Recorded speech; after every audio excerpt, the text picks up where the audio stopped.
top young filmmakers, award-winning director Will McGregor.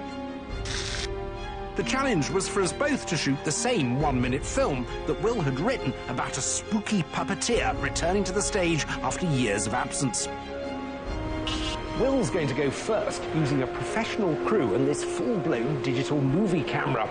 I'm going to go second, using this, a digital SLR with the ability to shoot HD video. It's Canon's latest mid-range DSLR, the 60D. It's the sort of camera a keen amateur would use. Once edited, both films will be shown to a cinema audience who rate them for technical quality. The question is, how close can the DSLR get to a professional digital movie camera made by Red? What sort of look are you going for today? Today we're looking for something fantastical, an alternative world in a way, which the Red enables us to do, so we can get really, really detailed, really sharp, really fine-looking images.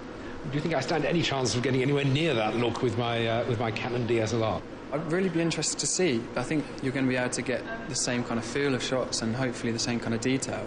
How it looks on a big cinema screen, that's going to be the key. One thing that's always been true in cinema is if you want good pictures, you need good light. And this was where Will was very kind by allowing me to use his lighting setups. But even with near-perfect illumination, I still needed a bit of gadget help to make my 60D more suitable for film work. If you've got deep pockets, it's easy to turn a DSLR into a serious movie camera with many pro features. Like matte boxes, which allow you to put filters in front of the lens. And clip-on eyepieces that make viewing the camera's 3-inch screen so much easier. For my filming, though, I'd chosen a plug-in LCD monitor, and because the built-in mono microphone of the DSLR isn't ideal, I decided to record the audio on this rather neat Zoom digital 4-track recorder. After 3 long hours watching from the sidelines, Will finished, and it was my turn. To say I was apprehensive was an understatement. Stand by, Roy. And action. Setting the brightness of the image I was recording was also tricky. The camera's metering system was having trouble with this high-contrast scene. And cut. And a lot of the time, I was doing it by eye. I've actually gone for about 3 stops under, which seems a bit dramatic, but it seems to be delivering the results. Hopefully this monitor is accurate enough to judge exposure by. The big worry was any slight error would be magnified 100 times when shown on the cinema screen. Stand by, Roy, and action. I was quickly realising that in the movies, the devil's in the detail. Cut. Gosh, I think I need to do that one again. My focusing was horrendous. But finally, my film too was in the digital can.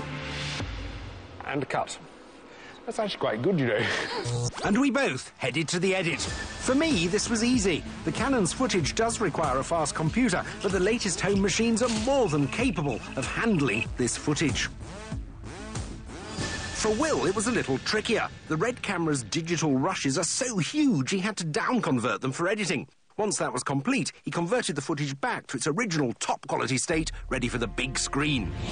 So now, with both films edited, they faced the ultimate test, a cinema audience. Thank you very much for coming along. Now, what I need you to do is rate these films from 1 out of 10 for technical quality. Let's have a look at the first one. My film was up first.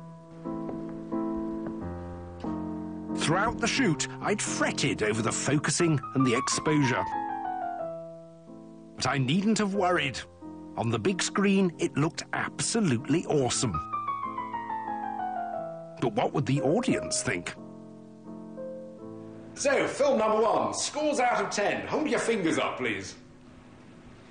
Pretty good. After a quick hand count, it was time for Will's. As you might expect, with all that high-end kit, it too looked absolutely fabulous. But my opinion wasn't important. Once again, it was down to our discerning cinema audience. So, scores for film 2, please. Wow, it was very close. After doing the sums, I'd averaged 8 out of 10 and Will had averaged 9. So just 1 point in it. Amazing.